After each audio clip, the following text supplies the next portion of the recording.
Recording चालू करतो. झालं चालू सर. आजचा आपला विषय जो आहे तो आपण थोडासा विषय चेंज करतोय. चेंज करण्याचं कारण असं आहे की आपल्या ग्रुपमध्ये काही लोक शास्त्रीय परीक्षेला बसलेले आहेत. त्यांना 31 ऑगस्ट पर्यंत काही गोष्टी तयार करून पाहिजेत. त्यांना थोडंसं मार्गदर्शन होईल आणि थोडेसे रेफरन्स कळतील अशा उद्देशानं आजचा आपण जो क्लास आहे तो विक्षिप्तपणा किंवा मानसिक रोग याच्यावरती आपण त्याचं विवेचन करणार आहोत. कोणकोणत्या ग्रंथात याच्याविषयी वर्णन केलेलं आहे, त्या ग्रंथांची नावं, अध्याय हे सुद्धा तुम्ही तुम्हाला सांगणार आहे. हा सर. वस्तुतः मानसिक रोग हा जो काही प्रकार आहे हा रोगामध्ये मोडतो. जसं माणसाला शारीरिक रोग आहे तसं माणसाला मानसिक रोग सुद्धा आहे. रोग हे दोन प्रकारे येतात. एक शरीराला एक रोग असतो आणि एक मनाला एक रोग असतो. म्हणजे जे काय तुमचं पूर्व जन्माचं किंवा अनेक जन्माचं पाप आहे ते पाप रोगाच्या स्वरूपात तुम्हाला येत असतं, भोगायला येत असतं. कारण भोगायला साधन जे आहे ते साधन दोन आहेत, एक शरीर आहे, एक मन आहे. शरीराला रोगाच्या स्वरूपात, शारीरिक रोगाच्या स्वरूपात ते पाप भोगावं लागतं. म्हणजे अनेक प्रकारचे आजार होणं, अंगविक्षेप होणं, अंगविच्छेद होणं, शरीराला पीडा होणं, हे सर्व पाप जे आहे त्या पापाचं फळ म्हणून शारीरिक रोग निर्माण केले जातात. जसं शारीरिक रोग निर्माण केले जातात तसंच तुम्हाला मानसिक व्याधी सुद्धा निर्माण केल्या जातात, म्हणजे मानसिक रोग उत्पन्न केले जातात. हे एवढा सगळा खटाटोप कशासाठी आहे की तुम्ही केलेल्या पापकर्माचं फळ देण्यासाठी ईश्वरानं ही एक तयार केलेली योजना आहे. ठीक आहे. म्हणजे जैसी करणी वैसी भरणी आपण जसं शब्द वापरतो त्या पद्धतीनं तुम्ही जे पापकर्म पूर्वीच्या जन्मामध्ये केलेलं आहे त्याचं फलस्वरूपात तुम्हाला ह्या व्याधी दिल्या जातात. मानसिक रोगामध्ये मानसिक व्याधी म्हणजे तुम्हाला काय दिलेलं असतं, दुःखाच्या स्वरूपात दिलेलं असतं. मनोव्यथा, दुःख, त्याला जे सुख आणि समाधान जे आहे याच्यापासून वंचित करणाऱ्या गोष्टी ज्या आहेत तिथं असंतुलन निर्माण करणं, याचं मुख्य उद्देश हा असतो मानसिक व्याधीचा.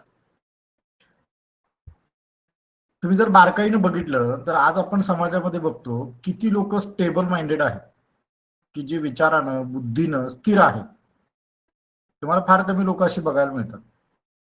आणि लोकांचा राग, द्वेष, ईर्षा, लोभ, मत्सर हा प्रकर्षानं तुम्हाला बघायला मिळतो. हे सर्व प्रकारचे मानसिक विकार आहे. विकार या शब्दाचा अर्थ काय आहे की जे ॲबनॉर्मल आहे त्याला विकार हा शब्द वापरतो. काम, काम हा एक विकार आहे. लोभ, लोभ हा सुद्धा एक विकार आहे. तो मर्यादित असेल तर तो लाभदायक आहे, पण तो मर्यादेच्या पुढे गेला तर तो मात्र आपल्याला लाभदायक होत नाही. त्याचं रूपांतर विकारामध्ये येतं किंवा अशुभतेमध्ये येतं आणि त्याच्या प्रभावामुळं आपल्या हातनं दुष्कर्म घडतात किंवा पाप घडत असतं. जसं पत्रिकेमध्ये 6ष्ठ स्थानाला आपण रोगस्थान ही संज्ञा दिली, रिपू शब्द वापरतात, रिपू किंवा रोग.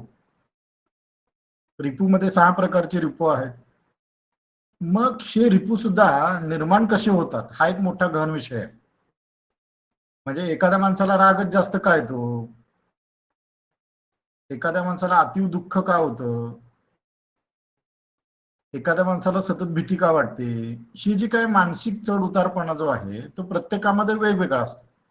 काही लोक निडर असतात, कशालाही घाबरत नाहीत. काही लोक अतिशय भित्र स्वभावाचे असतात. ह्याच्या मुळापर्यंत आपल्याला जायला पाहिजे की हे होतंय का, त्याचं कारण काय आहे, याचं कारण मीमांसा आपण करायला पाहिजे की हे का होतंय. हा असमतोलपणा का परमेश्वराने निर्माण केलाय. सर्वांना मन दिलंय, बुद्धी दिले, शरीर दिलेलं आहे, पण सगळ्यांना एकसारखं दिलेलं नाहीये. एकसारखं का दिलेलं नाहीये. शरीर जर एकसारखं दिलं तर प्रत्येकाची रोगप्रतिकारक शक्ती वेगवेगळी केलेली आहे, शारीरिक क्षमता वेगवेगळी केलेली आहे, मानसिक बुद्धी क्षमता वेगवेगळी केलेली आहे. का केलेली आहे? तर त्या पाप आणि पुण्याचा प्रभाव म्हणून ती वेगवेगळी केलेली आहे. आता ह्यात आपल्याला थोडस चिकित्सा करावी लागते. तुम्हाला नेहमी प्रश्न पडला पाहिजे की असं का आहे? आपल्याला जी बुद्धिमत्ता आहे ती दुसऱ्याला का नाही, किंवा दुसऱ्याला जी आहे ते आपल्याला का नाहीये? आपली जशी विचारसरणी आहे तशी दुसऱ्याची का नाहीये? तर याचं सगळ्यात मुख्य आणि मूळ कारण आहे पूर्वजन्मीचं कर्म. म्हणजे आपण बघतो पत्रिका हे पूर्वजन्मी कर्म, पूर्वजन्मी जे जे काय कर्म केलं त्याचा एक आरसा आहे, आणि त्या कर्माचं फलद्रूप कधी होणार हे या पत्रिकेवरून आपण पाहत असतो. आजचा जो विषय आहे, आजच्या विषयामध्ये मानसिक रोग किंवा विक्षिप्तपणा किंवा स्वभावाच्या वेगवेगळ्या पैलू की ज्याच्यामध्ये ज्या पैलूमुळे त्रास नुकसान होणार आहे, हे असे पैलू आपल्याला बघायचे आहेत. नॉर्मली तुमच्या संपर्कात अनेक व्यक्ती रोजच्या जीवनात येत असतात. मग तुम्ही त्या व्यक्तीच्या स्वभावाचं वर्णन करता, हा थोडासा रागीट आहे, हा भित्रा आहे, हा मूर्ख आहे, हा हुशार आहे. हे तुम्ही वर्गीकरण कसं करताय? सामान्य बुद्धीमध्ये आपण त्याचा अभ्यास करतो, आपल्याला जे जाणवतं ते आपण व्यक्त करतो. मग हे चार गोष्टी ज्या आहेत, हुशार असणं, मूर्ख असणं, अतिशय रागीट असणं, भित्र असणं, स्वभावामध्ये चंचलता असणं. हॅलो. हा हा प्रवीण, येतोय आवाज? येतोय तुझा? काय बोलायचं होतं का प्रवीण? प्रवीण साहेबांना आवाज ऐकू येत नव्हता म्हणून ते बाहेर जाऊन परत आतात. अच्छा अच्छा, बरोबर.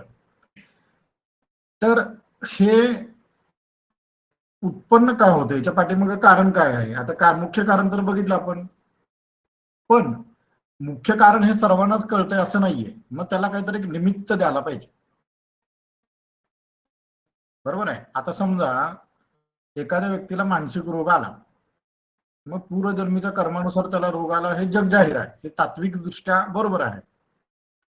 पण जन्माला आल्यानंतर त्याला एक निमित्त पाहिजे.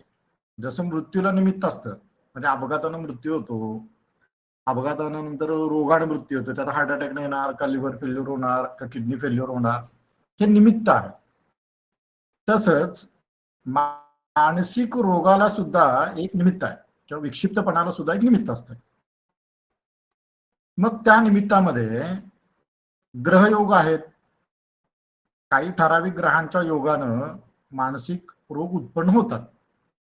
तसंच शरीरामध्ये सुद्धा काही बदल झाल्यानंतर सुद्धा मानसिक रोग उत्पन्न होतात. याचं आपल्याला थोडक्यात एक विवेचन बघायचं आहे. आपल्याला माहितीये की पत्रिकेमध्ये चंद्र हा मनाचा कारक आहे. चंद्र मानसो जातः म्हटलेला आहे. का म्हटलेलं आहे? चंद्रावरून माणसाचं मन पाहिलं जातं, म्हणून मानसिक विकारामध्ये प्रथम प्राधान्य आपण चंद्राला देतोय. का? कारण it is a first representative of your mind. तुमच्या मनाचं प्राथमिक प्रतिनिधित्व करणारा ग्रह म्हणजे चंद्र. नंतर तुम्ही हा जो काही चंद्र आहे, त्या चंद्राला प्रमुख शत्रू असणारे जे ग्रह आहेत, त्याच्यामध्ये शनी आला, बुध आला, चंद्र बुध सुद्धा शत्रू एकमेकांना, राहू आला. ह्या तीन ग्रहांना आपण थोडस रिस्पॉन्सिबल पकडतो. का पकडतो? कारण बुध, शनी आणि राहू हे तीन ग्रह जे आहेत ते चंद्राला बिघडवतात. नॉर्मली चंद्राचे जे काही गुणधर्म आहेत त्या गुणधर्माच्या एक्झॅक्ट विरुद्ध गुणधर्म या तीन ग्रहांचे आहेत. असो, आता हे आपल्याला पुढे बघायचंच आहे.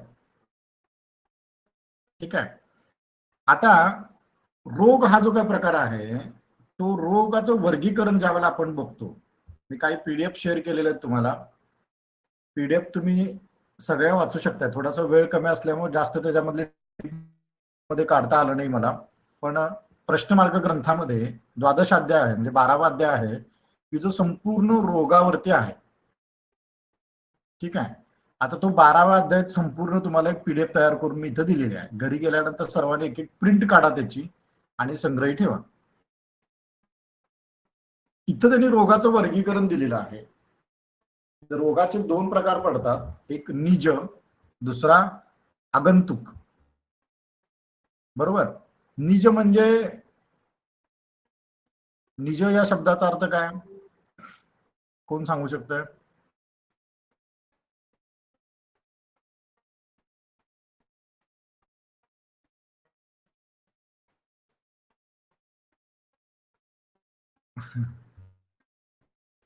स्वतःचे सर ना, स्वतःचे सेल्फ क्रिएटेड असं ना. आता आपण थोडंसं विषयांतर करूया. मेडिकली ज्यावेळेला आपण विचार करतोय, सायकॅट्रिक जे असतात सायकॅट्रिक, ते सायकॅट्रिक काय करतात, मानसिक रोगाचे 2 प्रकारे वर्गीकरण करतात. 2 प्रकारचे वर्गीकरण म्हणजे 2 प्रकारचे वर्गीकरण साधं सोप्या मराठी भाषेत सांगतो तुम्हाला. एक वर्ग जो असतो त्या वर्गाला आपल्याला काय होतंय हे माहिती असतंय, म्हणजे नोईंगली त्याचं वागणं जे असतं ते वागणं त्याला माहित असतं. हा एक प्रकार आहे. आणि दुसऱ्या प्रकारामध्ये तो काय वागतोय हे त्याला कळत नाही. बघा मी काय म्हणतोय, सायकॅट्रिक जे असतात, मानसिक किंवा मानसिक रोगी जे डॉक्टर असतात, मनोरुग्ण वरचे जे डॉक्टर असतात, मेडिकली ते 2 प्रकारे विभागणी करतात की पहिल्या रोगामध्ये रोग्याला आपण काय करतो याची जाणीव नसते आणि दुसऱ्या प्रकारामध्ये आपण काय करतो याची त्याला जाणीव असते. सर कॉन्शियस आणि सबकॉन्शियस म्हणायचं का? असू शकतंय. मी तुम्हाला साध्या सोप्यात सांगितलं. म्हणजे एखादा व्यक्ती अशा हावभाव करतोय, असं बोलतोय की ज्याला कळतच नाहीये की आपण काय करतोय. जे रस्त्यावरती वेडी लोक असतात बघा, त्यांना कळत नाही आपण नेमकं काय करायला लागलोय. लक्षात आलं का? म्हणजे त्याला पूर्ण जाणीव असते असं नाहीये. दुसऱ्या प्रकारामध्ये त्याला पूर्ण जाणीव असते. म्हणजे आता समजा मला भीती वाटते, मी एक दोरी बघितली, त्या दोरीला मी साप समजलाय आणि मला भीती वाटली. बरोबर. जरी समजा ज्योतिरामने येऊन मला सांगितलं अहो सर हे दोरी आहे, साप नाहीये, तरी सुद्धा मी माझा ग्रह करून घेतलाय की नाही नाही ते सापच आहे, की नोईंगली. म्हणजे मला माहिती आहे पण मी स्वीकारत नाहीये. आणि दुसऱ्या प्रकारामध्ये मला माहितच नाही मी काय करायला लागलोय, मग मी चिखलात लोळणार, मी काही बडबडणार, मी कोणाला तरी दगड मारणार, मी कोणाला काही बडबडणार. लक्षात आलं का? बघा, एक भ्रम, कल्पना, असत्य, सत्य स्वीकारत नसणे हा एक प्रकार येतो की ज्याच्यामध्ये आपल्याला माहित असतं आणि दुसऱ्या प्रकारामध्ये आपल्याला आपण काय करतोय ते माहित नसतं. असे मेन 2 प्रकारे वर्गीकरण केलं जातं. म्हणजे निज म्हणजे आपल्याला ते माहित आहे तरी पण मन स्वीकारत नाही किंवा आपण स्वीकारत नाही असं. इथं त्यांनी 2 प्रकारे वर्गीकरण केले, एक निज आणि दुसरा जो प्रकार आहे तो आगंतुक. ठीक आहे. आता चार्ट जर तुम्ही इथं बघितला, निज मध्ये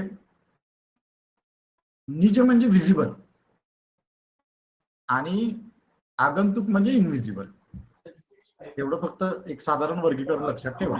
आता एका गाण्यात असं आहे बघा, निज रूप दाखवा हो, म्हणजे जे दृश्य आहे हा ते निज आणि जे अदृश्य आहे ते आगंतुक. ठीक आहे. आता निज मध्ये बघा शारीरिक आणि मानसिक 2 प्रकारचे रोग येतात. निज रोगामध्ये शारीरिक, मानसिक. शारीरिक रोगामध्ये वात, पित्त, द्विदोष, त्रिदोष वगैरे वगैरे येतात.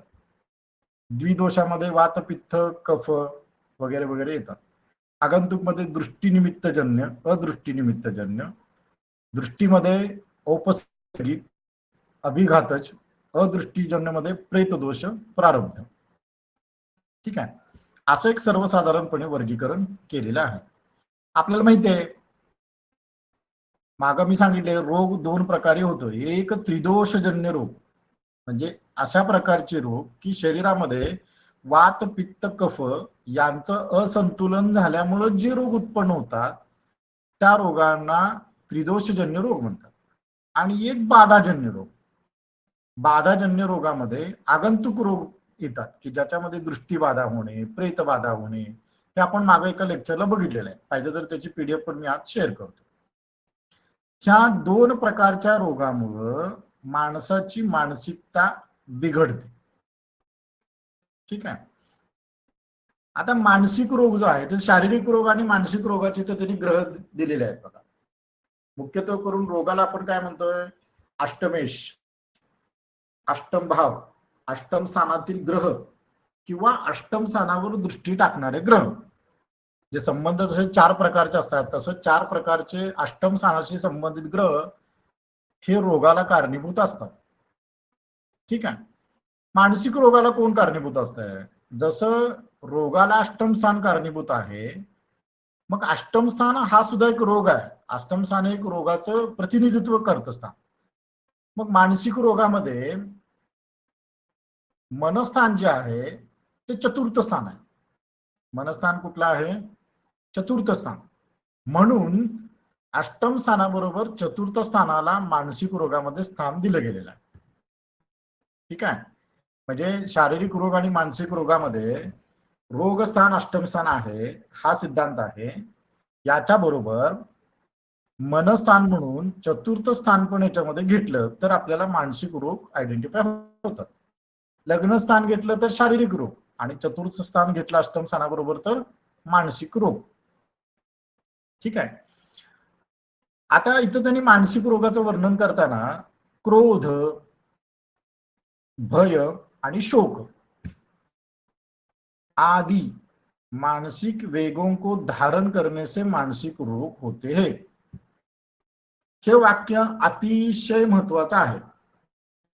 बरोबर, क्रोध साध्वस शोकादि वेग असा शब्द वापरलाय. म्हणजे क्रोध, भय आणि शोक हे जे काय मानसिक वेग आहे, शोकादि वेग जतास्तु, म्हणजे या वेगांना आपण धारण करतो, त्यांना तटवून ठेवतो, त्यांना आपल्यामध्ये स्थान देतो दीर्घकाळ, आणि त्याच्यामुळे मानसिक रोग उत्पन्न होतो.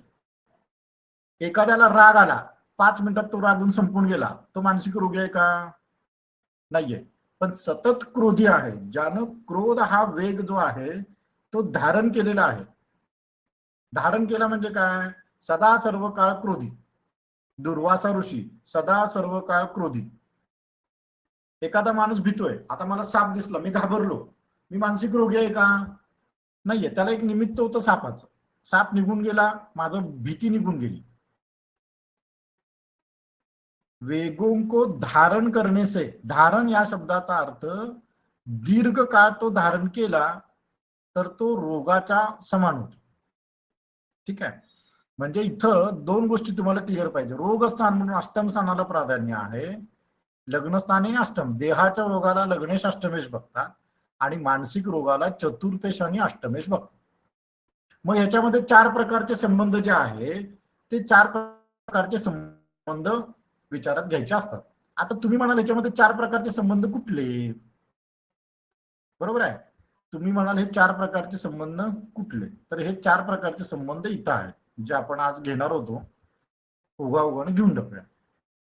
म्हणजे तुम्हाला एखाद्या पत्रिकेमध्ये मानसिक रोग जर बघायचा असेल तर अष्टमेश आणि चतुर्थेश यांचे हे 4 प्रकारचे संबंध जे आहेत ते तुम्हाला पाहावे लागतील. स्क्रीन दिसते का तुम्हाला सगळ्यांना? Yes sir. सर सर ही पीडीएफ शेअर केली ना आता लावलेली? नाही, ही लावलेली पीडीएफ आता शेअर करतोय मी, अजून करायची आहे, करेन तुम्हाला एक 5 मिनिटात. संबंध 4 प्रकार के होते. आता हे फार महत्वाचं आहे बघा, हे तुम्हाला कळलं तर बऱ्यापैकी सगळ्याच गोष्टी कळतील. क्षेत्र संबंध. क्षेत्र संबंध म्हणजे काय, एक की राशि में दूसरा हो तथा दूसरे की राशि में पहला हो तो उसे क्षेत्र संबंध कहते हैं. एखादा ग्रह दुसऱ्याच्या राशीत आहे आणि दुसरा ग्रह पहिल्याच्या राशीत आहे. उदाहरण त्यांनी काय दिलंय, मेष किंवा वृश्चिक राशीमध्ये सूर्य आहे आणि मंगळ हा सिंह राशीमध्ये. म्हणजे मंगळ आणि सूर्य यांचा परस्पर संबंध आहे, परस्पर क्षेत्र संबंध आहे. परावर्तन. लक्षात आलं का? याला म्हणायचं क्षेत्र संबंध. दोन ग्रह एकमेकांच्या राशीत असणे याला क्षेत्र संबंध म्हणायचं. म्हणजे अष्टमी चतुर्थात असणे, चतुर्थेश अष्टमात असणे, किंवा दोघंही एकमेकांच्या राशीत असणे. ठीक आहे. दुसरा संबंध जो आहे तो दृष्टी संबंध आहे. दृष्टी संबंध म्हणजे काय की दोन ग्रह एकमेकांना पाहत असतील तर. ठीक आहे, हा झाला दृष्टी संबंध. तिसरा संबंध जो आहे, आता इथे दृष्टी संबंधाचं एक उदाहरण दिलंय. मेष राशीत मंगळ आहे आणि तुळा राशीमध्ये सूर्य आहे. परस्पर बरोबर समोरासमोर मेष आणि सूर्य आहे, तर त्यांच्यामध्ये जो संबंध आहे तो दृष्टी संबंध. युती संबंध, तिसरा संबंध कुठला आहे? युती संबंध. युती संबंधामध्ये दोन ग्रह एका राशीमध्ये युती करत असतील तर त्याला युती संबंध म्हणतात. सूर्य मंगळ वृषभ राशीमध्ये आहेत, एकत्र असेल तर त्यांच्यामध्ये परस्पर युती संबंध आहे असं म्हटलं जातं.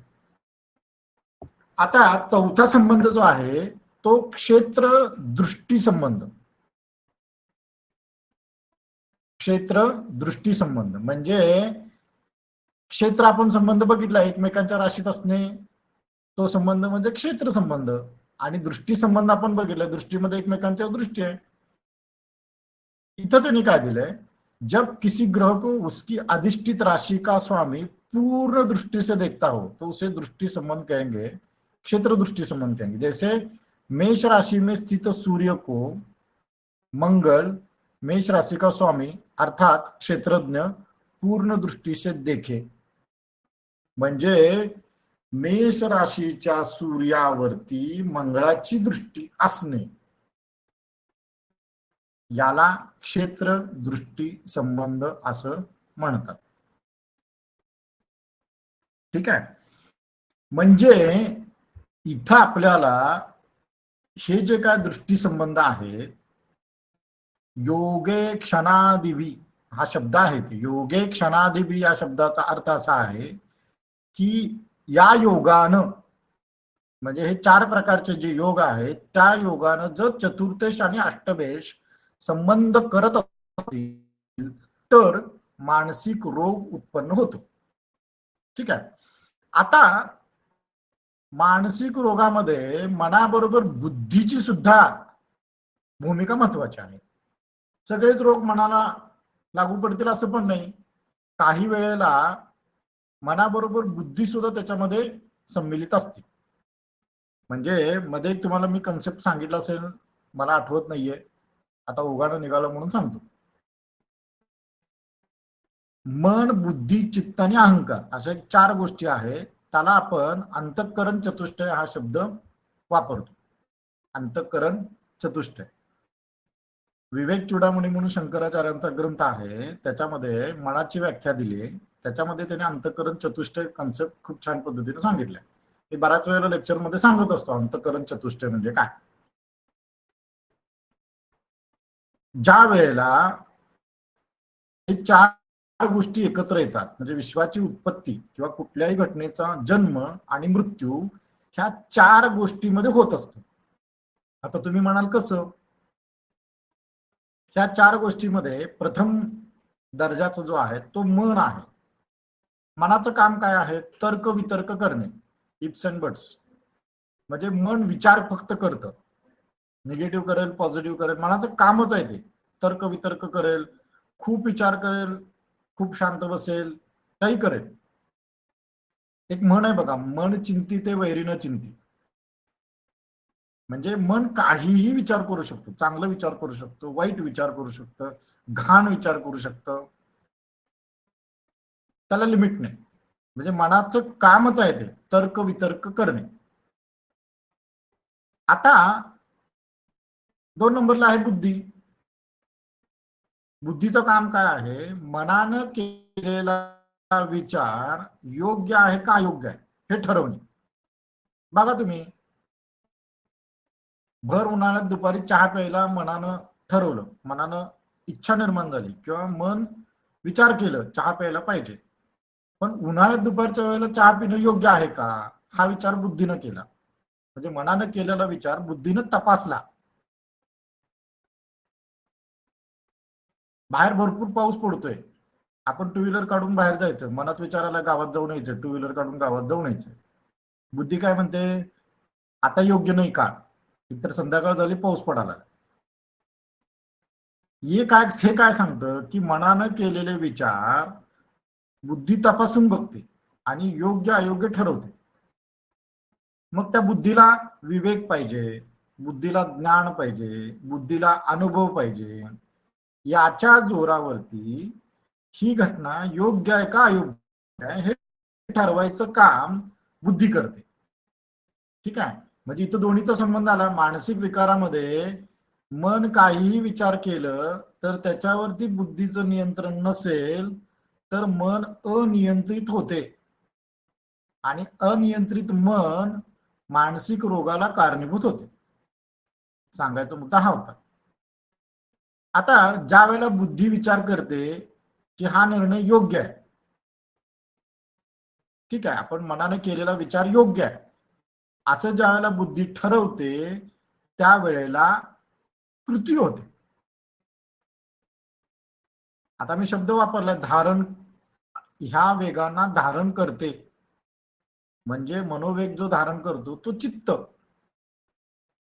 तो कोण असतं? चित्त असतं. म्हणजे येणारे सर्व विचार जे बुद्धीनं तुम्हाला योग्य ठरवलेले आहेत ते तुमचं चित्त धारण करतं आणि कृतीला प्रवृत्त करतं. कृतीला प्रवृत्त करतं. एक साधं उदाहरण देतो. मस्त बाहेर पावसाचं वातावरण आहे आणि चहा प्यायची इच्छा झाली. मनानं विचार काय केला? बाहेर पावसाचं वातावरण आहे, थोडासा गरम कडक चहा पिऊया, आलं वगैरे टाकून.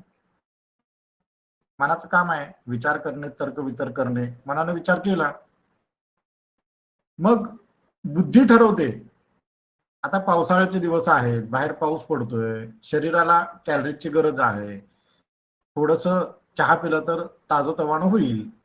हा चहा पिणे या क्षणाला योग्य विचार आहे.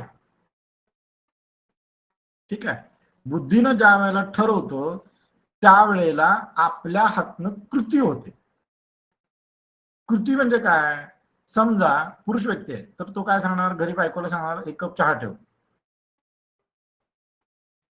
राजेंद्र सारखा असला तर तो सांगू शकत नाही, तो चहाची टपरी कुठे शोधणार पहिला. बरोबर.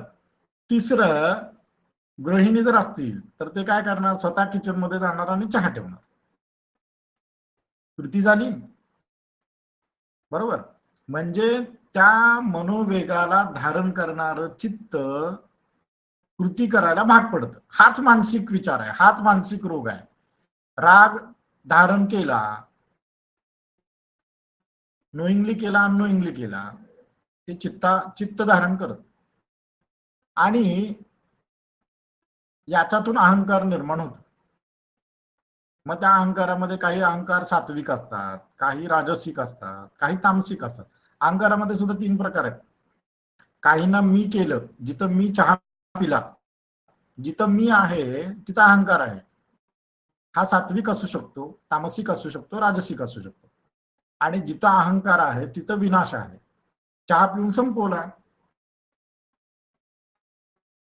तो विचाराचा जन्म झाला आणि कृती करून तो विचार मारला गेला.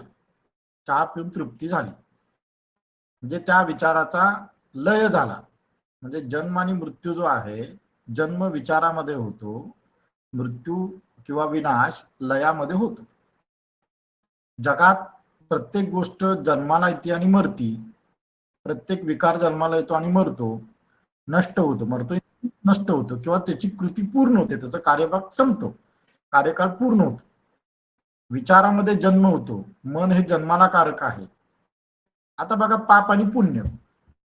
चोरी करायचं विचार मनात येणे आणि बुद्धी दुर्बुद्धी होऊन चोरी केली जाते, कृती केली जाते, त्याचं रूपांतर अहंकारामध्ये होतं. अहंकारामुळे काय होतं, एकदा चोरी केली, चला दुसऱ्यांदा परत करूया, तिसऱ्यांदा करूया, चौथ्यांदा करूया, असं करत करत तो अहंकार बळावतो आणि तिथं विनाश होतो. मग कुठं पोलिसांना सापडतात, शिक्षा होते, नाश होतो. असं ही जी थिअरी आहे त्याला अंतःकरण चतुष्टय म्हणतात. म्हणजे जन्मापासून मृत्यूपर्यंत मन आणि अहंकार याच्यामध्ये बुद्धी आणि चित्त ह्या दोन गोष्टी आहेत. मानसिक विकारामध्ये सुद्धा तसंच असतं. मानसिक विकारामध्ये मनानं किंवा मनावरती प्रभाव टाकणारे विकार जे आहे ते बुद्धी तारतम्यानं घेऊ शकत नाही, दुर्बुद्धी होते, किंवा बुद्धीला विवेक, ज्ञान, अनुभव याचा अभाव असतो आणि त्या अभावामुळं ते मानसिक विकार धारण केले जातात दीर्घ कालावधीसाठी आणि मानसिक रोग उत्पन्न होतो. ठीक आहे, लक्षात आलं? तसं हे मानसिक रोग निर्माण होतं. हे फार महत्वाचं आहे बरं का. व्यवहाराच्या सुद्धा जीवनामध्ये तुम्हाला हे माहिती असणं गरजेचं आहे. विचारांचा उगम कसा होतो, त्याच्यावर प्रक्रिया कशी होते आणि प्रक्रिया केल्यानंतर कशा स्वरूपात त्याचं फळ मिळतं आणि त्या फळाचा नाश कसा होतो. ठीक आहे, आता आपण वर्गीकरण बघितलंय. त्या वर्गीकरणामध्ये त्यांनी शारीरिक रोगाचा विचार केलाय. शारीरिक रोगामध्ये परत त्यांनी विभागणी केली त्रिदोषजन्य. त्रिदोषजन्यमध्ये बघा तुम्हाला वात, पित्त, कफ यांच्या असंतुलनामुळं रोग उत्पन्न होतात. इथं दिलंय वात दोष, पित्त दोष, कफ दोष. वात, पित्त, कफ यांच्या मिश्रणानं, वात आणि कफ यांच्या मिश्रणानं जे द्विदोष आणि त्रिदोष. ठीक आहे, आणि आगंतुक रोगामध्ये परत त्यांनी वर्गीकरण केलंय दृष्टीजन्य. दृष्टीजन्य म्हणजे एखाद्याने शाप दिला, एखाद्यानं करणीबाधा केली, प्रेतबाधा झाली वगैरे वगैरे, दृष्टीजन्म आणि अदृष्टीजन्म असं याच्यामध्ये वर्गीकरण होत आहे. हे थोडंसं वाचलं तर तुम्हाला लक्षात येण्यासारखं आहे. आता पुढचा भाग जो आहे, आता आपल्याला महत्वाचं काय बघायचं आहे, मानसिक रोग आपल्याला बघायचा आहे. आता मानसिक रोग जो आहे त्या मानसिक रोगामध्ये उन्माद उत्पन्न होतो. उन्माद म्हणजे बऱ्यापैकी उन्माद रोगाचं वर्गीकरण प्रश्नमार्गामध्ये दिलेलं आहे. आता उन्माद रोग म्हणजे काय, ज्या वेळेला वात, पित्त आणि कफ यांचं संतुलन बिघडतं तेव्हा रोग उत्पन्न होतो. आणि त्याचबरोबर काही रोग असे असतात त्याला उन्माद रोग आपण म्हणतो.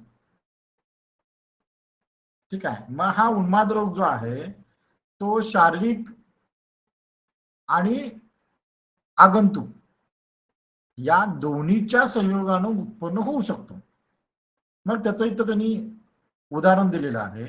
उदाहरणामध्ये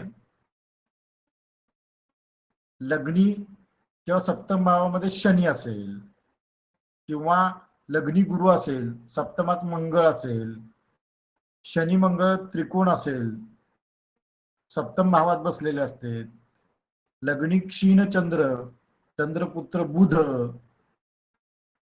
चंद्र शनी यांची युती, चंद्र पापयुक्त असून एकादश नवम भावात असतील तर, क्षीण चंद्र असेल तर, सप्तम भावात गुलिक, गुलिक म्हणजे मांदी किंवा अन्य पापग्रह बसलेले असतील तर, असं.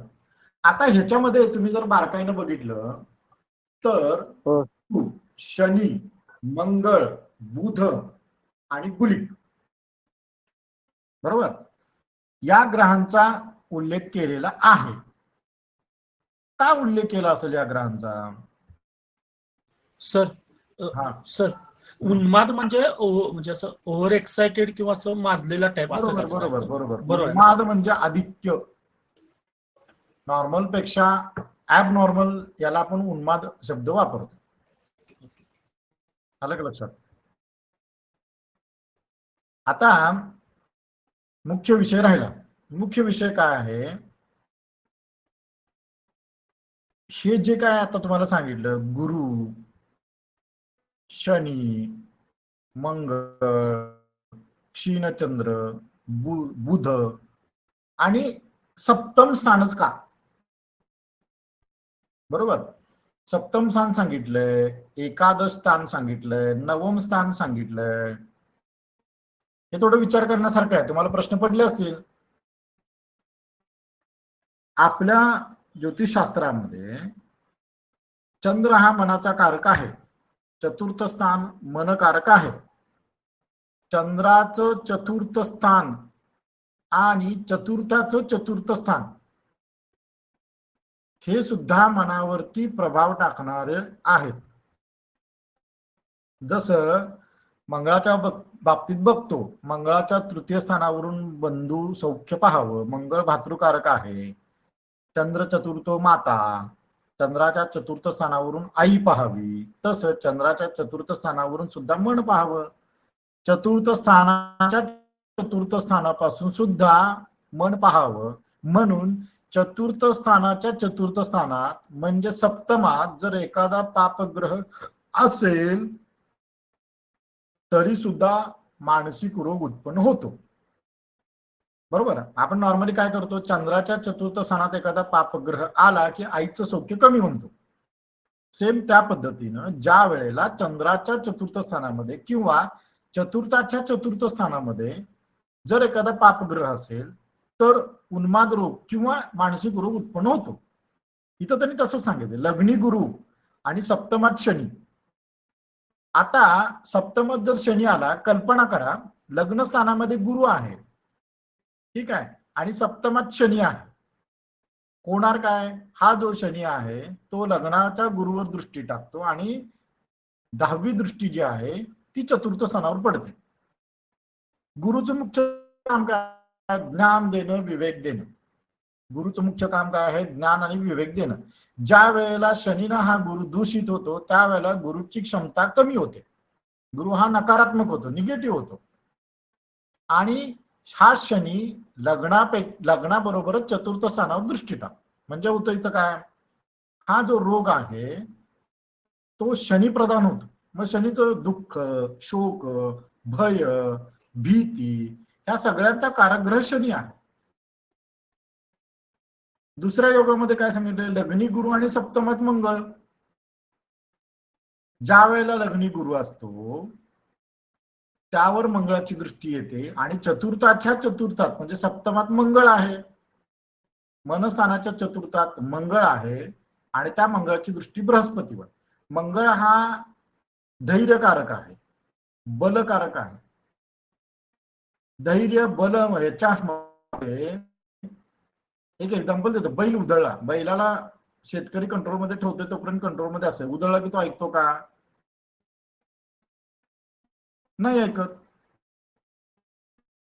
तसं मंगळ हा अत्याधिक बल दिल्यामुळं, गुरुला अत्याधिक बल दिल्यामुळं विवेकाला आधिक्य होतं किंवा धैर्याला किंवा ज्ञानाला आधिक्य होतं. म्हणजे मी हुशार आहे. अतिहुशार माणसं असतात, अतिहुशार माणसं मानसिक रोगी असतात. का? ती तरकट असतात स्वभाव. बघा तुम्ही कधी पण बघा, अतिहुशार लोक जे असतात ती तरकट असतात स्वभाव, पटकन चिडतात. कारण मंगळ हा रागाचा कारक आहे, अग्नितत्वाचा आहे. तो त्या बृहस्पतीला किंवा गुरुला चालना देतो, त्याचा वेग धारण करायची क्षमता 10 पटीने वाढते. ठीक आहे. शनी मंगळ त्रिकोण योग, सप्तम स्थान परत आलं, शनी मंगळाचं आलं. क्षीणचंद्र, चंद्रपुत बुध लग्नात असेल तर नॉर्मली माहिती आहे, लग्नात जर क्षीणचंद्र असेल तर मानसिक कुंकोतपणा येतो, कारण चंद्रच मनाचा कारक आहे. चंद्र शनी युती असणे, चंद्र राहू युती असणे, चंद्र मंगळ राहू युती असणे, चंद्र शनी मंगळ राहू युती असणे. थोडक्यात इथं त्यांना 6व्यामध्ये नियमात सांगितलंय बघा, क्षीणचंद्र, पापयुक्त लग्न एकादश आणि नवम स्थान, एकादश नवम स्थान म्हणजे काय सांगितलं, चतुर्थाचं 6वं आणि 8वं स्थान आहे. नवम स्थान चतुर्थ स्थानापासून 6वं येतं आणि एकादश स्थान चतुर्थ स्थानापासून 8वं येतं. म्हणून इथं त्यांनी काय सांगितलंय, चंद्रापासून म्हणजे चतुर्थ स्थानापासून 6वं आणि 8वं म्हणजे एकादश आणि नवम भावामध्ये जर हा क्षीणचंद्र असेल तरी सुद्धा उन्माद होतो. चतुर्थाचं चतुर्थ स्थान मारक स्थान आहे, तिथं गुलिक म्हणजे मांदी आहे किंवा एखादा पापग्रह आहे मांदी बरोबर, तरी सुद्धा उन्माद रोग आहे. 3, 6, 8, 12 या स्थानामध्ये बुध असेल पापग्रहाने तरी सुद्धा उन्माद रोग आहे. आता उन्माद मध्ये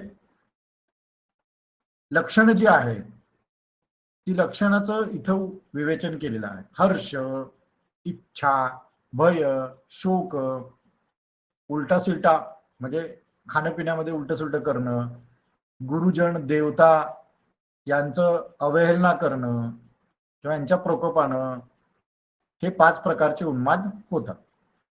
त्यांनी दिले वातोन्माद. उन्मादामध्ये वातोन्मादामध्ये लक्षण काय आहे, विनाकारण हसणे, टाळ्या वाजवणे, ओरडणे, कानं म्हणणे, नाचणे, रडणे, काही कारण नसताना हातपाय आपटणे किंवा घसरणे, काही लोक पाय घसरत चालतात बघा, लाता मारणे. ठीक आहे, हे वात उन्मादाची लक्षणं. पित्त उन्मादाची कुठली आहेत, हुल्लड मचान म्हणजे हुल्लड मचान म्हणजे आपण एकत्र आल्यानंतर अतिशय दंगामस्ती करतो, क्रोध, अतिशय रागराग करणे, वैदग्ध म्हणजे अतिशय मोठं मोठं बोलणे, विद्वान असल्यासारखं बोलणे, दुसऱ्यावर आधिपत्य गाजवणे, सतत असं एसी मध्ये सावलीत बसायची इच्छा व्यक्त करणे किंवा बसणे, थंड पिणे म्हणजे जगाच्या वेगळं करायचं. बरोबर.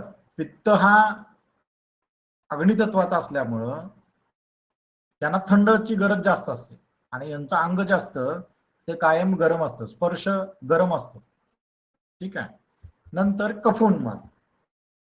कफोन्माद मध्ये अरुची, एकांत, अधिक झोपणे, कमी बोलणे, यांच्या तोंडातून सारखी लाळ गळत असते. बरोबर. त्याच्यानंतर नख, केस वाढवलेलं असतं किंवा पांढरे झालेले असतात, हे कफ उन्मादाचं लक्षण आहे. पुढचं बघा, सन्निपातोन्माद म्हणलंय. या तिघांच्या मिश्रणानं जो उन्माद होतो त्याला सन्निपातोजन्म. मग ह्याच्यामध्ये मिक्स म्हणजे हे सर्व मध्ये थोडे थोडे गुण त्याच्यामध्ये येत असतात. आणि इथं त्यांनी शब्द काय वापरलाय बघा, होने से तीनों के लक्षण होते. प्रत्येकातले थोडी थोडी लक्षण असतात. इसकी चिकित्सा असाध्य, संमिश्र लक्षणो वर्जम उन्माद हा संमिश्र लक्षण असतात आणि यांची चिकित्सा होत नाही. म्हणून तरी ते हा जो सन्निपात जो आहे तो परमेश्वरावरती सोपवा असं म्हटलेलं आहे. ठीक आहे. आगंतुक. आता बघाशी आपण जे निज आणि आगंतुक असं जे बघितलं त्याच्यामध्ये आगंतुक उन्माद म्हणजे काय, एक व्हिजिबल बघितलं. आता आपण काय बघितलं, व्हिजिबल मध्ये 3 प्रकारच्या दोषामुळं, वात पित्त कफ या दोषामुळं मानसिक स्थिती बिघडणे किंवा मनोविकार जडणे हे आपण निज रोगामध्ये बघितलं. आता आगंतुक मध्ये काय बघितलं, आगंतुक मध्ये देवता, असुर, गंधर्व, प्रेत यांच्या कोपानं जो उन्माद उत्पन्न होतो त्याला आगंतुक उन्माद म्हणतात. आगंतो ग्रहा ज्ञेयास्ते तू देवासुरादयः. मनोविखादजन्य उन्माद विषोज उन्माद, भूतोन्माद, देवजुष्टोन्माद, असुरोन्माद, गंधर्व जुष्टोन्माद, यक्ष, पितृ, नाग, राक्षस, पिशाच असे त्यांनी 10 प्रकारचे वर्गीकरण केलेले, 10 ते 11 प्रकारचे वर्गीकरण केलेलं आहे. आता हे कॉमन आहे बघा, हे जरी तुम्हाला ऐकायला विचित्र वाटत असेल तरी कॉमन आहे बघा. आता इथे तुम्हाला मी एक सिंपल एक्झाम्पल देतो. इथं त्यांनी काय सांगितलंय की देवग्रह पूर्णिमा के दिन, असुर दोनों संधि कालों में, गंधर्व अष्टमीला, यक्ष प्रतिपदेला, पितृग्रह अमावस्येला, नागग्रह पंचमीला, राक्षस ग्रह रात्री, पिशाच ग्रह चतुर्दशीला, या समयी हे जे काय आहे आगुंतक ते मनुष्यामध्ये प्रवेश करतात आणि या उन्मादाची वृद्धी होते. आता आपण काही ठिकाणी बघितलंय, अमावस्या पौर्णिमेला मला त्रास होतो म्हणून लोक सांगतात. पौर्णिमा आलेकीची मानसिक स्थिती बिघडते, अमावस्या आलेकीची मानसिक स्थिती बिघडते, किंवा महिन्याच्या एका ठराविक तिथीला ठराविक दिवशी काही उन्माद, उग्रता, भीती वाढते. काहींना पौर्णिमेला होतं, काहींना अमावस्याला होतं, काहींना सकाळी लवकर उठल्या होतं, काहींना संध्याकाळच्या वेळेस होतं, काहींना अमावस्या झाल्यानंतर दुसऱ्या दिवशी त्रास होतो. तर या योगाप्रमाणे ज्या दिवशी असे प्रकार होतात त्या दिवसाला जो ग्रह आहे किंवा जो देव, असुर, गंधर्व, यक्ष, पितृ, नाग, राक्षस, पिशाच अशा पद्धतीनं यांचा दोष किंवा यांचा प्रकोप असल्यामुळं ते रोग उत्पन्न होतात. हे इथं आहे ना सांगायचं आहे. माधव निदान म्हणून एक पुस्तकाचं त्यांनी रेफरन्स दिलेला आहे. आता आयुर्वेद चिकित्सा जी आहे ते माधव निदान पद्धतीने केली जाते.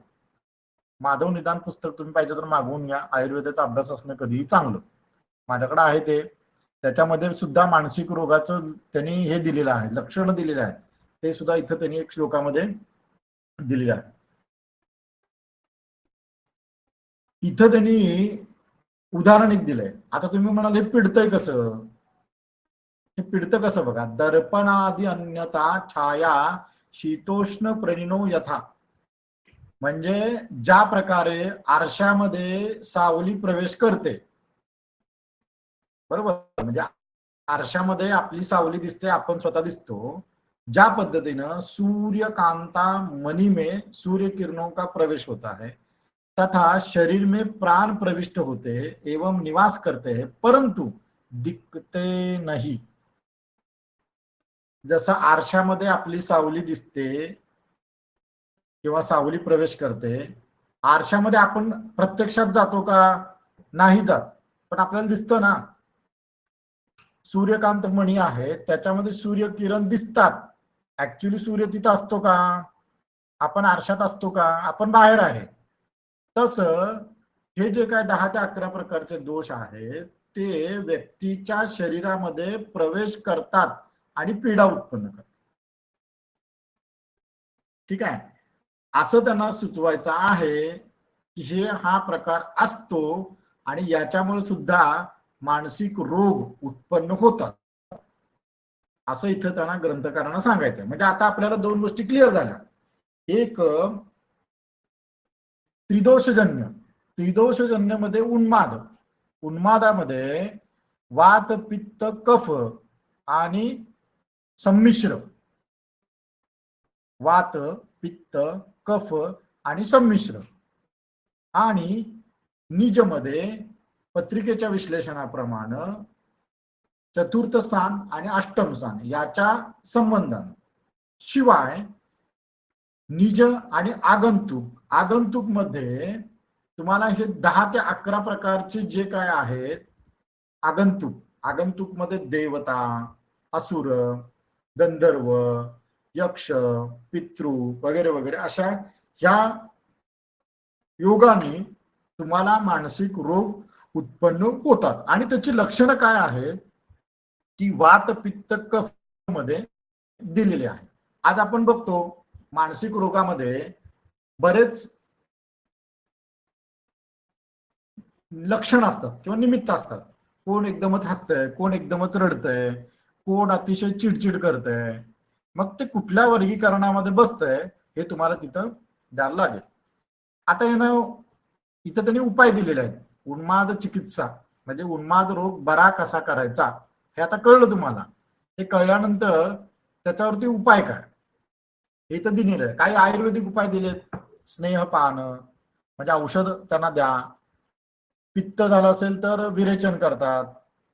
कफ झाला असेल तर नस्य करतात. पंचकर्म आपण बघतोय अनुष्ठानामध्ये पंचकर्म आहे. होम हवन सुद्धा करू शकताय तुम्ही. हे तर दिलेलं आहे. आता हे उन्माद उत्पन्न होतात जे आहेत त्याची कारण दिलेली बघा. कारण काय आहेत? विषम भोजन करणे. विषम भोजन म्हणजे काय? विरुद्ध अन्न खाणे. उन्मादस्य दश हेतवः म्हणजे 10 प्रकारची त्यांनी उन्मादाला उत्पन्न होण्याचे कारण दिले. विषमाशुची भोजन म्हणजे विरुद्ध भोजन करणे. दही मुळा एकत्र खाणे, दूध मासे एकत्र खाणे, दही सिरका समान मात्रामध्ये किंवा दही आणि मध एकत्र खाणे हे विरुद्ध अन्न आहे. आयुर्वेदाप्रमाणे विरुद्ध अन्न खाल्ल्यानंतर उन्माद उत्पन्न होतो. अशुची भोजन, अशुची विषमाशुची भोजन म्हणजे अशुची भोजन, अपवित्र. शिळं खाणं, आटलेलं खाणं, तामसी खाणं, न धुतलेलं अस्वच्छ खाणं वगैरे वगैरे वगैरे. उपवास, भोजनोपवास म्हणजे उपवास. अधिक प्रमाणात उपवास करणे. अधिक प्रमाणात उपवास केले की पित्त प्रकृती वाढते. ठीक आहे. भोजनो उपवास भैर, उपवासे भय वैराग्य. भय म्हणजे कुठल्या तरी एका गोष्टीची मनात भीती निर्माण होणे. किसी बात का भय मन में बैठना अथवा काल्पनिक भय. काल्पनिक भयला आपण फोबिया म्हणतो. मानसिक रोगामध्ये फोबिया नावाचा रोग जो आहे तो फार प्रसिद्ध आहे. फोबिया म्हणजे काय? भीती, काल्पनिक भीती. म्हणजे काही लोकांना फोबिया आपण शब्द वापरतो. काहींना गर्दीत जाऊ वाटत नाही, भीती वाटते. काहींना एकांतात जाऊ वाटत नाही, त्याला भीती वाटते. म्हणजे एका खोलीतून दुसऱ्या खोलीत सुद्धा ते जाऊ शकत नाही. काल्पनिक भीती असते. ठीक आहे. भय वैराग्य, वैराग्य सांसारिक भोगापासून अरुची होणे, अनिच्छा होणे हे सुद्धा वैराग्य आहे. मधुक्रुधा, मधुक्रुधा म्हणजे व्यर्थ क्रोध करणे किंवा अत्याधिक क्रोध करणे, अतिशय रागराग करणे हे सुद्धा उन्मादाचं लक्षण आहे. उन्माद उत्पन्न होण्याचं लक्षण आहे. अभिचार, शत्रू, आता यामध्ये कर्णीबाधा करणे किंवा शत्रूद्वारा जर काय मंत्रतंत्र केलं तरी सुद्धा मानसिक स्थिती बिघडते, उन्माद उत्पन्न होतो. गुरु जननिंदा, गुरु पाक देवता, अपवाद म्हणजे गुरुनिंदा करणे. बरोबर आहे. यज्ञ कर्म किंवा अग्नीची निंदा करणे, देवनिंदा करणे. बरोबर आहे. हे 10 जे प्रकार आहेत ते भ्रांती उत्पन्न करतात, उन्माद उत्पन्न करतात किंवा वेडेपणा उत्पन्न करतात. ठीक आहे. म्हणजे हे 10 प्रकारचे दोष जे आहेत हे उन्माद उत्पन्न करायला कारणीभूत आहेत. उन्माद उत्पन्नाचे हे रिझन्स आहेत. ठीक आहे. त्याच्याबरोबर त्रिदोष आपण वरती बघितलेला आहे. आता हे जे काही उन्माद आहेत हे उन्माद निजमध्ये आले म्हणजे फिजिकल. आता ते ओळखायचे कसे पत्रिकेमध्ये? तर त्याचे ग्रहयोग तुम्हाला इथं दिलेले आहे. उन्मादावरचे ग्रहयोग आता तुम्हाला वरती बघितलं आपण. विषम भोजन, उपवास वगैरे वगैरे दिले. इथं त्यांनी काय म्हटलंय? चंद्र, शुक्र आणि अष्टमेश अशुभ स्थान व्यतिरिक्त अनिष्ट स्थानामध्ये असेल तर विषम भोजन, उपवास आदि के कारण उन्माद होतात. चंद्र शुक्राष्टम दिशा गोचरे तरगाः इति म्हणजे गोचरे तरगाः यदि गोचरीनं शुभेतर म्हणजे शुभ स्थान सोडून अनिष्ट स्थानामध्ये चंद्र आणि शुक्र असेल तर विषम भोजन किंवा उपवास यानं उन्माद होतो. चंद्र, शुक्र, अष्टमेश हे 3 ग्रह केतू, गुलिक आणि राहूने युक्त असेल तर अपवित्र उन्माद होतो.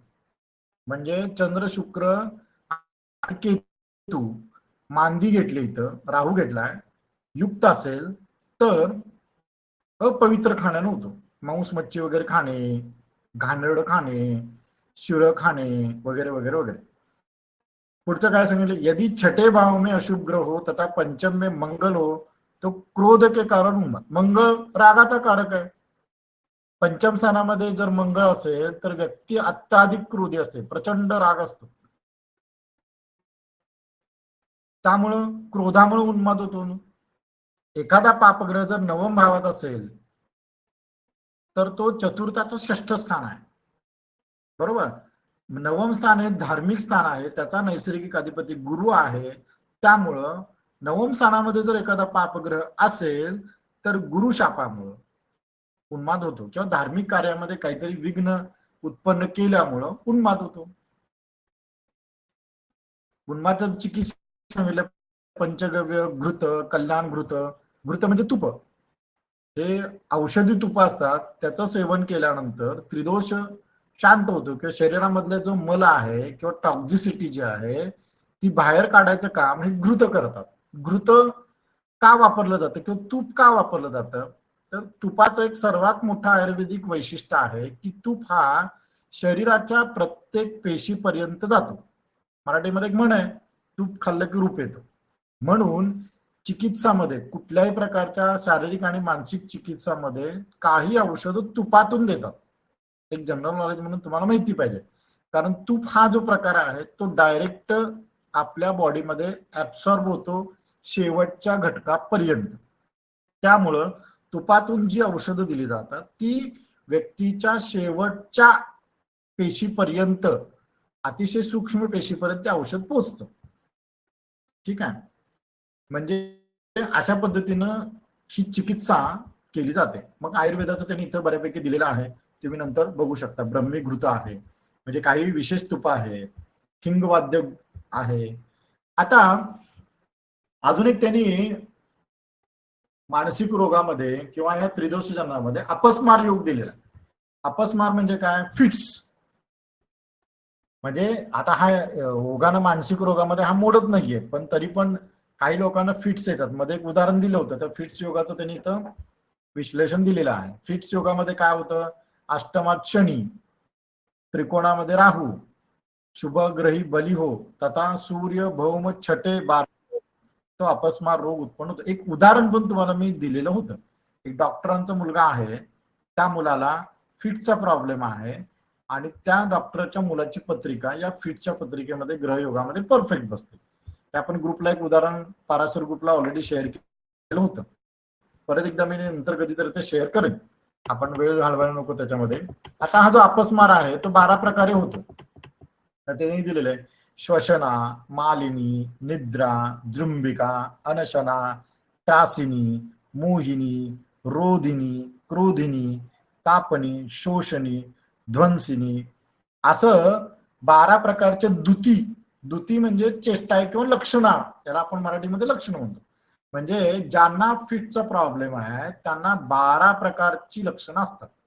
श्वसना म्हणजे श्वास जो आहे तो जोरात होतो, शब्दासहित येतो, म्हणजे आवाज येतो, श्वास घेतलेला सोडलेला आवाज येतो.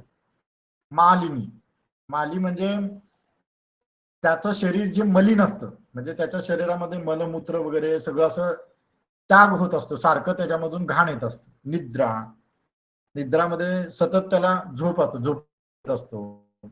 असं प्रकारचे 12 प्रकारची द्युती किंवा लक्षणं त्यांनी दिलेला आहे. त्याचं सुद्धा निदान करत असताना वात, पित्त, कफ वगैरे या पद्धतीने त्यांनी निदान केलंय. अपस्मार मध्ये कुष्पांड बली हा एक विधी सांगितलेला आहे त्यांनी होम हवनामध्ये, तो केला जातो. नरसिंह मंत्र म्हणून एक आहे, त्याचं सुद्धा केलं जातं. तर अशा पद्धतीनं हा प्रश्नमार्गामध्ये रोग आणि रोगामध्ये मानसिक रोग असं त्याचं विश्लेषण केलेलं आहे. आता मानसिक रोगामध्ये आणखीन एक तुम्हाला विशेष विचार करण्यासारखं म्हणजे मानसिक रोगाला चंद्र हा कारणीभूत आहे, याचा पुरावा काय. तर इथं चंद्रजन्य रोग दिलेले आहेत. या पीडीएफ मध्ये सर्व ग्रहांचे रोग दिलेले आहेत. त्या रोगामध्ये चंद्राला मानसिक रोग इथं दिलेला आहे. चंद्राला रोग कुठले कुठले दिलेले आहेत बघा. निद्रा की अधिकता, आलस्य म्हणजे अति झोपणे, आळशी, कफजन्य रोग. कफजन्य रोग म्हणजे काय, खोकला, श्वासाशी रिलेटेड निमोनिया, सर्दी, अतिसार, फोड होणे, शीतज्वर, सर्व प्रकारचे ताप, व्हायरल फिवर. ठीक आहे. प्राण्यांच्या पासून होणारे कष्ट, प्राण्यांच्या मध्ये स्पेसिफिक ज्यांना शिंग आहे अशा प्राण्यांच्या पासून होणारे त्रास, जलचर प्राणी, कारण चंद्र जलतत्वाचा आहे, जलचर प्राण्यांपासून होणारं कष्ट, अग्निमांद्य, कारण चंद्र जलतत्वाचा असल्यामुळं शरीरामध्ये, पोटामध्ये, जठरामध्ये अग्निमांद्य असते, भूक कमी लागते, अपचन होतं, कृशता, शरीर दुर्बल होणे, चित्ताची अशांतता म्हणजे चंचलता. इथं त्याने दिलंय चित्त की अशांती, कंसात दिलंय बघा, मानसिक चंचलता एवं मानसिक रोग. ठीक आहे. चेतशा शांती मृग विकार इथं दिलेलं आहे बघा त्यांनी. इथं जलसे भय पण म्हटलेलं आहे, म्हणजे पाण्यापासून भीती पण म्हटलेलं आहे. बालग्रह म्हटलंय, बालग्रहों के विकार. बालग्रह आपण मागं बघितलंय, 12 प्रकारच्या पूतना आहेत, त्या पूतना पण बघितलंय, म्हणजे बालकाची लक्षणं कशी आहेत त्याच्यावरती त्या पूतना बालग्रहांना पीडत असतात, किंवा लहान मुलांच्या मध्ये ते पूतनाचा दोष असतो, ते दिलंय. दुर्गादी देवीद्वारा उत्पन्न रोग, किन्नरो यक्षद्वारा सापांच्या भीती वगैरे वगैरे, हे सगळं चंद्राचे रोग आहेत. ठीक आहे.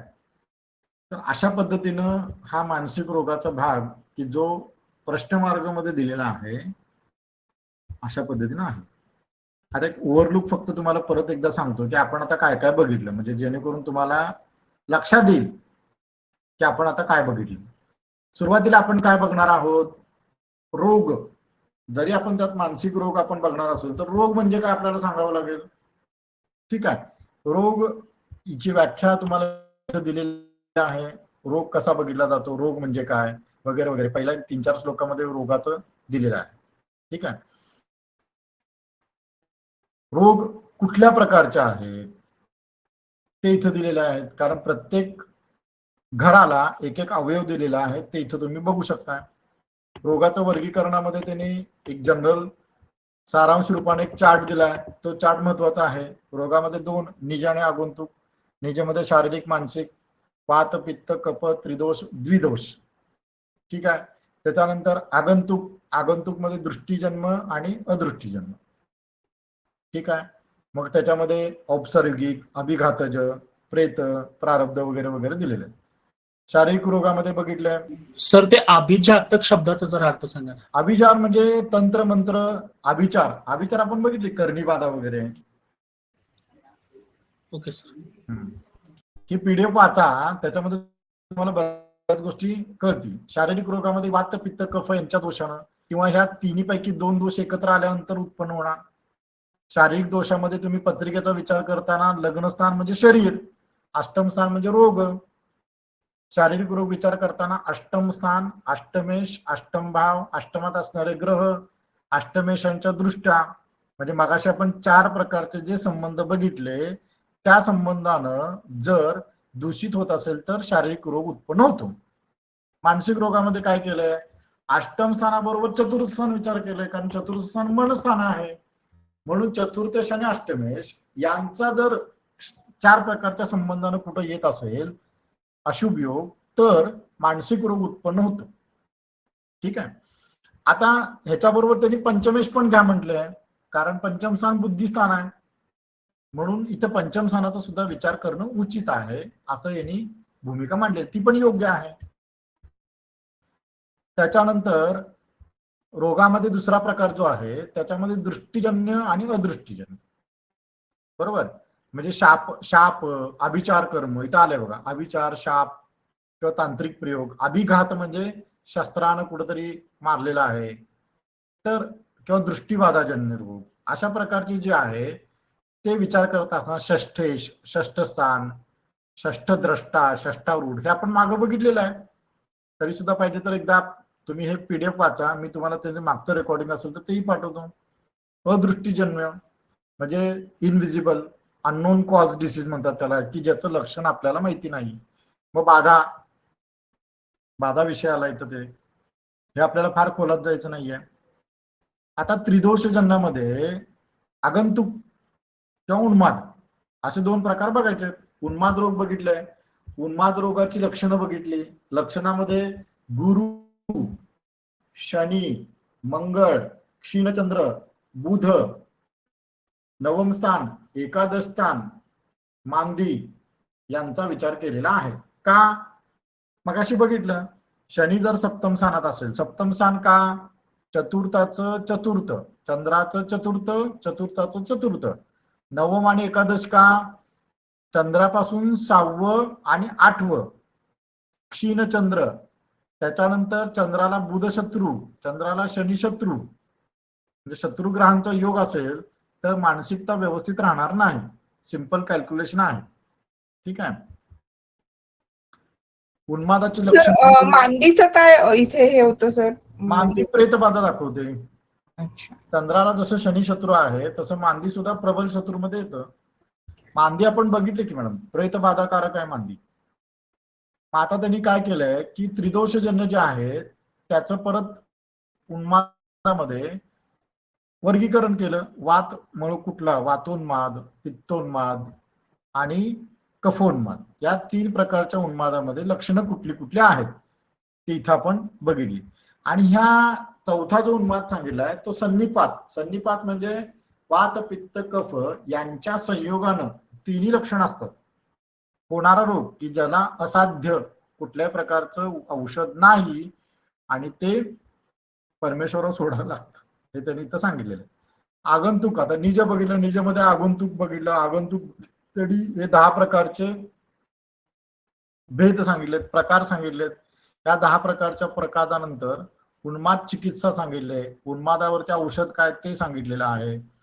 त्याच्यानंतर उन्माद उत्पन्न होण्याची कारण काय आहेत ते सांगितले. विषम भोजन, अशुची, उपवास, भय, वैराग्य वगैरे वगैरे वगैरे. ठीक आहे. आणि त्याचे ग्रहयोग काय आहेत ते पण इथं तुम्हाला दिलेले आहेत. हे तुम्हाला मनोरुग्ण पत्रिकेमध्ये हे सर्व पाहावं लागेल. मग उन्मादावरती चिकित्सा काय त्यांनी सांगितलेली आहे ते दिलेलं आहे. अपस्मार आपण एक विषय जादा बघितला. अपस्मार म्हणजे काय, त्याचे योग कसे असतात, त्या अपस्माराच्या 12 प्रकारचे लक्षणं कुठले हे आपण इथं बघितलंय. त्याचं अनुष्ठान, अपस्माराच्या व्यक्तीला काय प्रकारचे उपाय करावे लागतात ते आपण बघितले. ठीक आहे.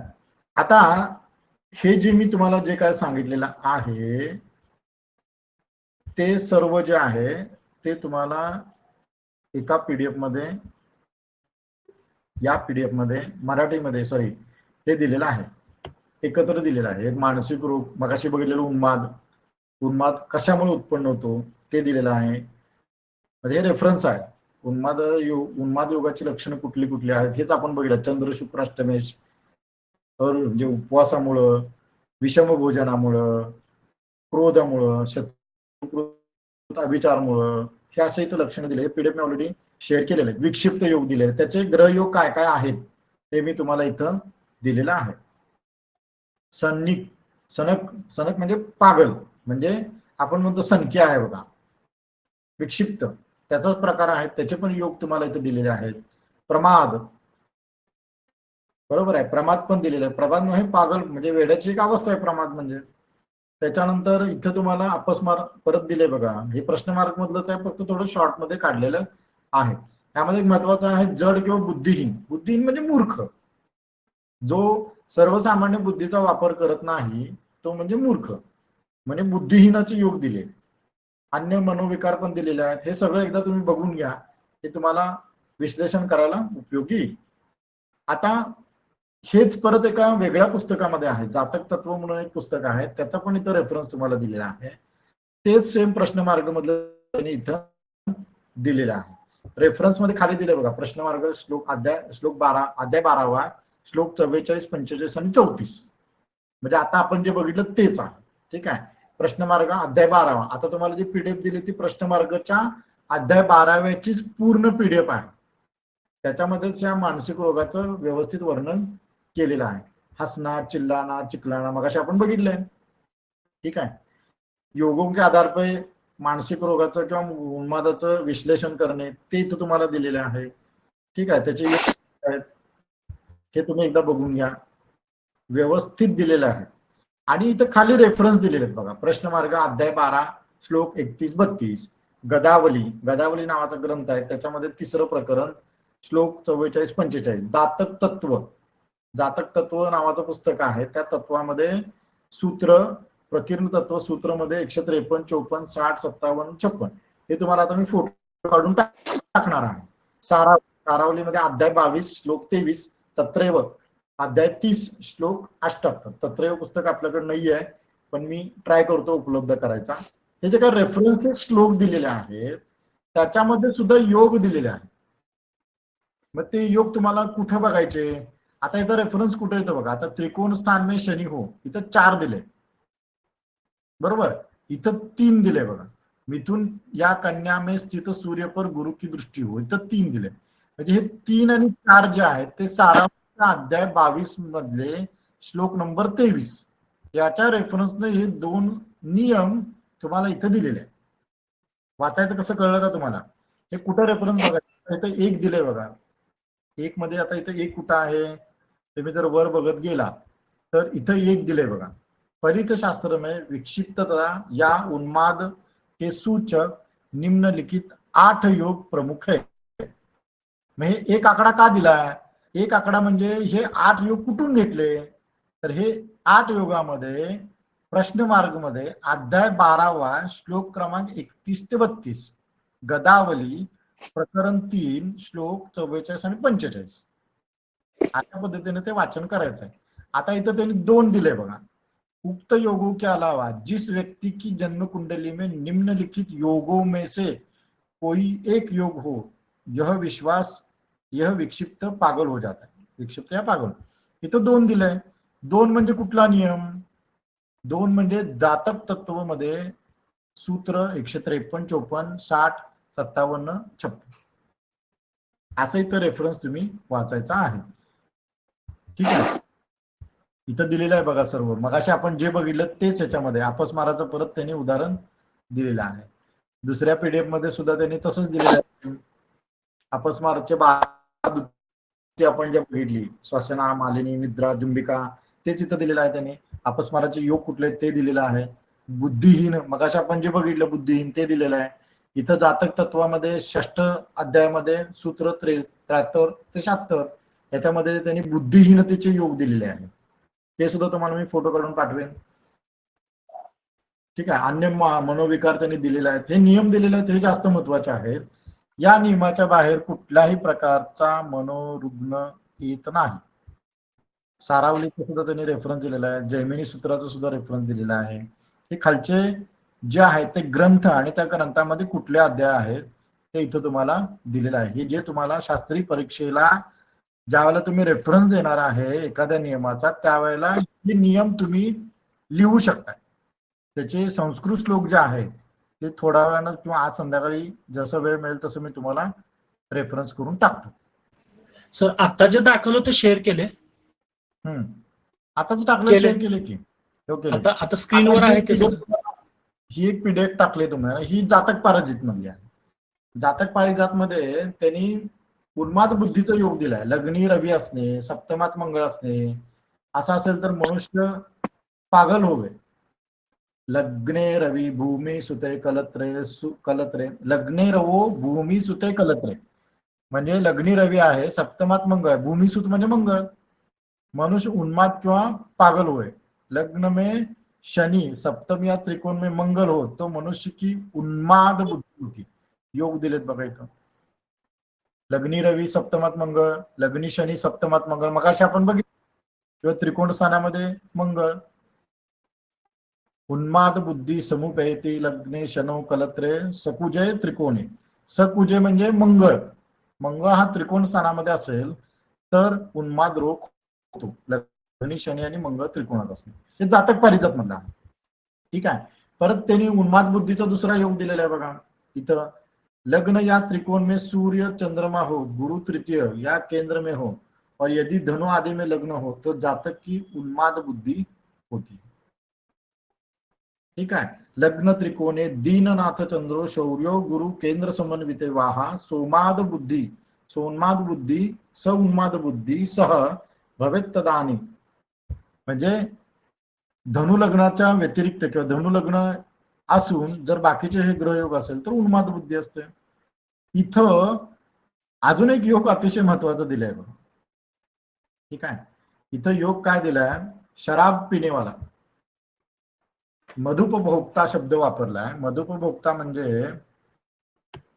इथं दिलाय बघा, बुध और चंद्रमा केंद्र में हो, शुभ नवम से हीन हो और मनुष्य भ्रमयुक्त होतो. म्हणजे बुध चंद्र जो आहे तो केंद्रात असेल किंवा शुभ नवमांशात नसेल तर भ्रम असतो, व्यक्ती कायम भ्रमात असते. शनि चंद्र और सूर्य केंद्र में स्थित हो तो जातक शराब पीने वाला होता है और जड़ होता है. मंद दिनाक मंद मंदना मंद निशा करार करार्क करार्क म्हणजे अर्क म्हणजे रवी. जडो मंद म्हणजे शनी, मंद निशा करार्क म्हणजे शनी चंद्र आणि अर्क म्हणजे सूर्य. केंद्रस्थित, केंद्रस्थित म्हणजे केंद्रात स्थित असणे. जडो भवे दत्र मधुपभोक्ता म्हणजे हे केंद्रात असतील तर 100% दारू पिणार असतो. हा एक योग तुम्हाला इथं ओघानं आलेला आहे, तो पण एकदा बघून घ्या. आणि तुम्हाला इथे एक स्क्रीनशॉट मी 2 शेअर केलेले आहेत. ते 2 स्क्रीनशॉट काय सांगतायत ते पण बघून घ्या. त्याच्यामध्ये जातक पारिजात मध्ये अजून एक श्लोक आहे, चंद्र राहू मंगळ किंवा चंद्र राहू चंद्रे सपापे फणीनाथ युक्ते. फणीनाथ म्हणजे राहू. चंद्र पापयुक्त असून किंवा राहू युक्त असेल, रिफे रिफे सुथे रंध्रगते अथवापि उन्माद भाग म्हणजे चंद्र हा पापग्रहानं युक्त राहून युक्त असून 12, 5 आणि 8 या स्थानामध्ये असेल तर उन्मादी, क्रोधी आणि नित्य कलप्रिय कायम वादविवाद करणारी व्यक्ती असते. ठीक आहे. त्याच्यानंतर परत इथं सर्वार्थ चिंतामणी नावाचा जो ग्रंथ आहे त्या सर्वार्थ चिंतामणीमध्ये मनोविकार दिलेला आहे. रेफरन्सला तुम्ही हे पण घ्या. इथं दिलंय बघा, जिस कुंडली में शनि अन्य पाप ग्रहों के साथ द्वितीय से भी युक्त हो, इस योग के रहने पर वात रोग के भय के कारण प्रमाद मनोरोग उत्पन्न होता है. इसी तरह सूर्य भी पाप ग्रह के साथ साथ द्वितीय से युक्त हो तो राजा के कोप से मनुष्य को म्हणजे भीतीने उत्पन्न होणारे रोग इथं सांगितलेले आहेत. म्हणजे अशा पद्धतीनं सर्वार्थ चिंतामणी मधले रेफरन्स तुम्हाला इथं दिलेले. ठीक आहे, ते 2 नियम पण इथं आहेत बघा. म्हणजे तुम्हाला परीक्षेला इतर ग्रंथांचे रेफरन्स जे आहेत ते इथं तुम्हाला दिलेले आहेत. आता मी तुम्हाला काय करणार आहे, सारावली आणि जातक तत्व या 2 ग्रंथांमधले जे काय नियम आहेत की जे इथं रेफरन्स म्हणून आले ते तुम्हाला मी टाकतो. म्हणजे थोडा वेळानं फोटो काढून टाकतो. ठीक आहे सर. ते ग्रहयोग जे दिलेत ना उन्मादासाठी, तिथे चंद्राबरोबर शुक्र आणि अष्टमेश यांचा संबंध सांगितलाय. तर शुक्राचं काय? भोजनकारक आहे. शुक्र भोजनकारक आहे. भोजन, ओके. खाणं, विरुद्धाहार काय तर आलत सर. विरुद्धाहार, विषभोजन म्हणून शुक्राला इथं महत्व दिलंय. सर एवढे रेफरन्स दिले आहो, शेंडे गुरुजींना शोधतील ते परीक्षा चेक घेणारा. आपला अभ्यास चौफेर पाहिजे. शास्त्री परीक्षेसाठी अभ्यास करू नका. या अभ्यासामुळं उन्माद रोग, मनोरुग्ण, विक्षिप्त यांची कुठलीही पत्रिका आली तर तुम्हाला त्याचं उत्तर व्यवस्थित देता यायला पाहिजे.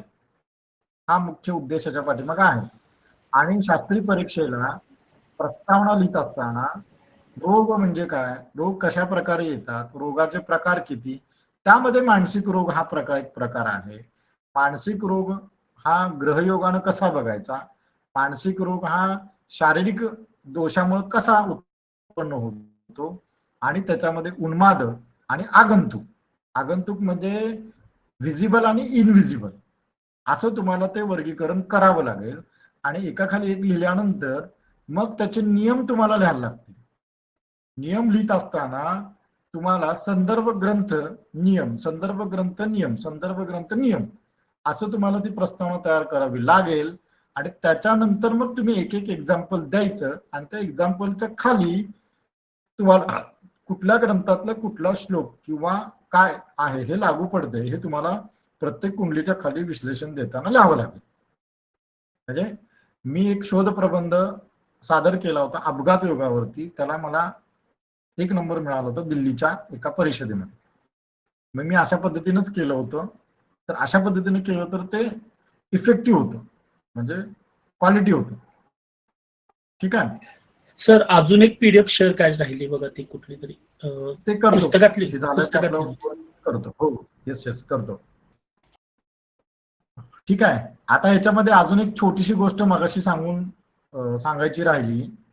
मागं मी जे काय विश्लेषण तुम्हाला दिलं होतं, एक पत्रिका आपण शेअर केली होती ग्रुपला, त्याच्यामध्ये एक वाक्य लिहिलं होतं की उन्माद जो आहे तो वाचा म्हणजे बोलून, कृतीनं म्हणजे अंगविक्षेप करून आणि विचारानं व्यक्त होतो. बरोबर. म्हणजे वाचा, कृती आणि विचार. वाचा म्हणजे द्वितीय स्थान, कृतीला तृतीय आणि दशम स्थान आणि विचाराला चतुर्थ स्थान. म्हणजे या स्थानांचाही थोडाफार विचार करणं गरजेचं असतं. आता समजा द्वितीय स्थानामध्ये राहू असेल, चंद्र राहू इथे द्वितीय स्थानात असेल, तर अत्यंत क्रोधी, रागीट, शिव्या देणारे लोक सापडतात. आपण बघितलं चंद्र मंगळ राहू, चंद्र शनी राहू एकत्र असलं तर विक्षिप्त असतात. दशमात असेल क्रूर काम करणारे असतात, कारण कृतीद्वारे तो रोग उत्पन्न होतो, साध्य होतो किंवा सिद्ध होतो.